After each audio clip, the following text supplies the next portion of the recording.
Hello दोस्तों। आज हम लोग जूलॉजी पार्ट वन में पैरामीशियम के अंदर रिप्रोडक्शन पढ़ने वाले हैं। इसके पहले दो तीन टॉपिक पढ़ा चुका हूँ पैरामीशियम के ऊपर। तो चलिए स्टार्ट करते हैं हम लोग रिप्रोडक्शन। ठीक है। तो देखिए, रिप्रोडक्शन में बहुत सारा प्रोसेस होता है और हम लोग सभी प्रोसेस के बारे में पढ़ेंगे जहाँ तक आपके सिलेबस में दिया हुआ है। तो चलिए, इसमें सबसे पहला जो प्रोसेस है वह है बाबू ट्रांसवर्स बाइनरी फ्यूजन। पहला जो प्रोसेस है वह है transverse binary fusion. Transverse binary fusion कैसे होता है इसको हम लोग समझते हैं। देखिए, इसके अंदर फेवरेबल कंडीशन में क्या होता है बाबू, पैरामीशियम के अंदर ट्रांसवर्स बाइनरी फ्यूजन होता है। ठीक है। और ट्रांसवर्स बाइनरी फ्यूजन का मतलब, ट्रांसवर्स का मतलब यह हुआ कि यह बीच में से क्या होगा, ऐसे पैरामीशियम ऐसे है ना, तो इस तरह से डिवाइड होगा, बीच में से क्या होगा, दो भागों में बटेगा। बाइनरी फ्यूजन का मतलब क्या होगा, दो भागों में बटना। तो यहां तक आपका कंप्लीट हुआ, यानी कि फेवरेबल कंडीशन में पैरामीशियम के अंदर ट्रांसवर्स बाइनरी फ्यूजन होता है। रिप्रोडक्शन का एक प्रोसेस है। अगला देखिएगा, जब ये प्रोसेस होगा बाबू, तो यह प्रोसेस जैसे ही ये स्टार्ट होगा तो सबसे पहले क्या होगा, उसके अंदर ओरल ग्रुप डिसअपियर हो जाएंगे। ओरल ग्रुप जो होगा वह डिसअपियर हो जाएगा। यहाँ पे ओरल ग्रुप बनाया था, ठीक है, एक बड़ा सा ओरल ग्रुप बनाया था ना यहाँ पे, तो यह क्या हो जाएगा बाबू, तो डिसअपियर हो जाएगा। ठीक है। अगर कोई स्टूडेंट नया है, ठीक है, पहली बार इस वीडियो को देख रहा है, तो वह इसके पहले वाले जो पार्ट है यानी कि पार्ट 4 देख ले। यहाँ पे पार्ट 4 लिखे हुए हैं, पार्ट 5 है बाबू। ठीक है। तो पार्ट 4 देख ले, पार्ट 3 देख ले, 2 देख ले, 1 देख ले, तो यह सारा चीज समझ में आएगा। तो चलिए आगे देखते हैं बाबू। इसके अंदर देखिए, पहला चीज तो आपको समझ में आ गया, जो ओरल ग्रुप होगा वह डिसअपियर हो जाएगा। दूसरा चीज क्या है, माइक्रोन्यूक्लियस डिवाइड्स माइटोटिकली। ठीक है। तो माइक्रोन्यूक्लियस जो होगा वह डिवाइड होगा माइटोटिकली। ठीक है। तो माइटोसिस डिवीजन होता है माइक्रोन्यूक्लियस के अंदर। माइक्रोन्यूक्लियस के अंदर माइटोसिस डिवीजन होता है। आपको पता होगा सेल डिवीजन जो होता है दो टाइप का होता है, एक होता है माइटोसिस और एक होता है मियोसिस। तो यहाँ पे जो प्रोसेस हो रहा है वह हो रहा है माइटोसिस, जिसके अंदर क्या होगा, जो न्यूक्लियस होगा वह इलोंगेटेड हो जाएगा। तो इलोंगेटेड का मतलब ऐसे लंबा टाइप का हो जाएगा। उसके बाद से क्या होगा, वह दो भागों में बढ़ जाएगा, यानी कि 2 माइक्रोन्यूक्लियाई बना लेगा। अभी फिगर भी बना देंगे, इसका सबका फिगर बनाएंगे, आपको समझाएंगे भी। अगला देखिए, अगला पॉइंट में क्या कह रहा है, तो माइक्रोन्यूक्लियस डिवाइड्स अमाइटोटिकली। जो माइक्रोन्यूक्लियस है, यहाँ पे क्या हम लोग पढ़े हैं, तो माइक्रो पढ़े हैं, यहाँ पे क्या पढ़ रहे हैं, तो मैक्रो पढ़ रहे हैं। दो तरह का होता है ना, एक बड़ा वाला न्यूक्लियस, एक छोटा वाला न्यूक्लियस। तो छोटा वाला न्यूक्लियस बटता है दो भागों में, किस कौन सा प्रोसेस है, कौन सेल डिवीजन का प्रोसेस है, तो माइटोसिस सेल डिवीजन का प्रोसेस। और जो जो बड़ा वाला है वह बड़ा वाला बाबू किससे बढ़ता है, तो वह अमाइटोटिकली डिवीजन, यानी कि माइटोसिस से नहीं बढ़ता है। ठीक है। माइटोसिस इसके अंदर नहीं होता है, यहाँ पे लिखे भी है, माइटोसिस इसके अंदर नहीं होता है। तो अमाइटोटिकली क्या होता है बाबू, तो यह एक तरह का लाइक बाइनरी फ्यूजन की तरह होता है। ठीक है। बाइनरी फ्यूजन का मतलब आप समझ रहे हैं कि एक ऑर्गेनिज्म दो भागों में बढ़ जाता है, जो बाइनरी फ्यूजन कहलाता है। ठीक है। तो यहाँ पर न्यूक्लियस जो होगा दो भागों में बटेगा, सिंपल। ठीक है। न्यूक्लियस जो है, लार्ज वाला जो न्यूक्लियस है वो दो भागों में बटेगा। अगला जो पॉइंट है वह क्या है, 2 old contractile vehicle are disappear. इसके अंदर कॉन्ट्रेक्टाइल वेहिकल भी बनाया हुआ था। ठीक है। पुराने वाले वीडियो में जरूर देखिएगा, उसके अंदर फिगर पूरा बनाया था पैरामीशियम का। तो उसके अंदर जो कॉन्ट्रेक्टाइल वेहिकल होता है वह डिसअपियर हो जाता है। ठीक है, यानी कि रिमूव हो जाता है। अगला देखिए, इसके अंदर कॉन्स्ट्रिक्शन होते हैं, यानी कि इसके अंदर क्या होता है, एक तरफ का ग्रूव बनेगा, दोनों तरफ से क्या बनेगा, ग्रूव बनेगा, एक गड्ढा बनेगा। इसके अंदर जो पैरामीशियम होगा दोनों तरफ से क्या बनाएगा, ग्रूव बनाएगा, ऐसे बनाएगा, जिसको हम लोग कहते हैं कॉन्स्ट्रिक्शन, जिसको हम लोग कहते हैं बाबू कॉन्स्ट्रिक्शन। ठीक है।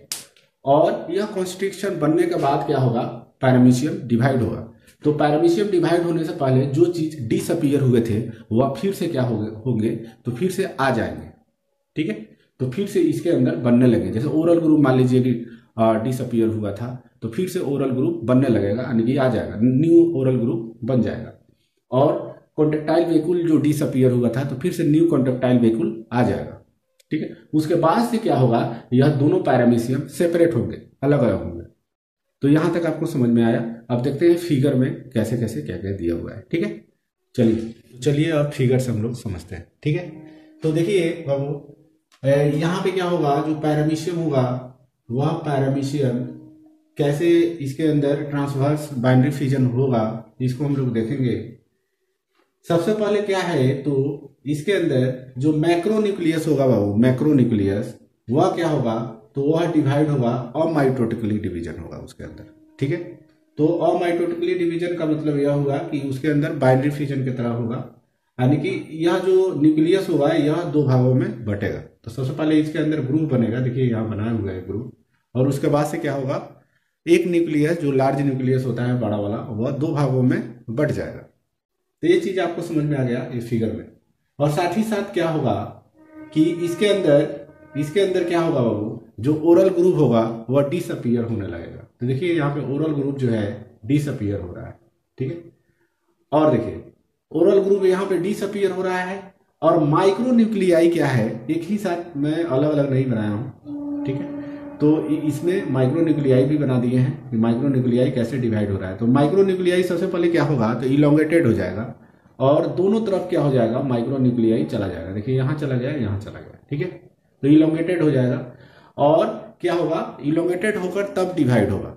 और कौन से प्रोसेस से डिवाइड होगा, तो माइटोसिस डिवीजन इसके अंदर चलेगा। यहाँ पे लिखा भी है, माइक्रो न्यूक्लियस डिवाइड्स माइटोटिकली। ठीक है, कैसे डिवाइड होता है, तो माइटोटिकली डिवाइड होता है। अगला स्टेप में देखिएगा, अगला स्टेप में क्या होगा, तो डिवाइड हो गया।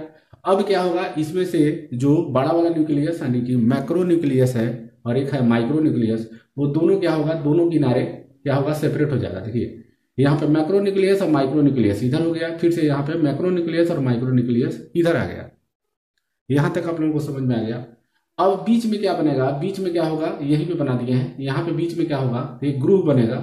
ठीक है, यह ग्रुप क्या होगा, यह ग्रुप क्या करेगा, अपने आप को आपस में क्या कर लेगा, ऐड कर लेगा, यानी कि बीच में एक क्या बन जाएगा, लेयर बन जाएगा, यानी कि बीच में भी एक क्या आ जाएगा, पेलिकल वाल आ जाएगा। ठीक है, तो बीच में आया है एक पेलिकल आ गया, और यहां से ये क्या हो जाएगा, सेपरेट होगा, यहां से क्या हो जाएगा, सेपरेट होगा। लेकिन सेपरेट होने से पहले क्या होगा, जो ओरल ग्रुप इसमें डिसअपीयर हुआ था, वह ओरल ग्रुप फिर से क्या होगा, मतलब फॉर्मिंग होगा उसका। ठीक है, फिर से मतलब ओरल ग्रुप आने लगेगा। तो यहाँ पे लिखे भी है न्यू ओरल ग्रुप फॉर्मिंग। तो ए वाले पार्ट में ए भी ऐसे करके लिख दिए हैं। ए वाले पार्ट में आपने क्या समझा कि माइक्रो न्यूक्लियस जो है डिवाइड होता है अमाइटोटिकली, और माइक्रो न्यूक्लियस जो होता है वह माइटोटिकली डिवीजन करता है, और साथ ही साथ ओरल ग्रुप जो होता है जो डिसअपीयर हुआ रहता है वह आ जाता है, फॉर्मिंग हो जाता है उसका। तो बी नंबर तक आप समझ गए। अगला देखिए, यहां तक बता दिए थे कि ग्रुप बनता है और यहाँ पे एक पेलिकल का निर्माण हो जाता है, एक वाल का निर्माण हो जाता है। यहां से अब क्या होगा, पैरामीशियम दो भागों में बटेगा, सेपरेट हो जाएगा। तो यहाँ पे दोनों पैरामीशियम सेपरेट हो गया, और इसके अंदर क्या होगा, जो कॉन्ट्रेक्टाइल वेहिकल इसके अंदर डिसअपीयर हो गया था, पहले कॉन्ट्रेक्टाइल वेहिकल बाबू डिसअपीयर हो गया था, अब वह कॉन्ट्रेक्टाइल वेहिकल फिर से आ जाएंगे। तो यहाँ पे लिख दिए हैं two daughter paramecium separate and new contractile vehicle forming. तो यहाँ पे कॉन्ट्रेक्टाइल वेहिकल क्या होता है बाबू, तो आ जाता है। तो यह इस तरह से पैरामीशियम में ट्रांसवर्स बाइनरी फिजन होता है। तो यहाँ तक आप लोगों को समझ में आ गया। अगले वीडियो में हम लोग पढ़ेंगे कंजुगेशन। ठीक है, तो चलिए यहाँ तक आप लोगों को समझ में आ गया होगा। अगर आपको समझ में नहीं आया तो मैं दोबारा इसको फिर से बताने की कोशिश करूंगा। तो चलिए, थैंक यू।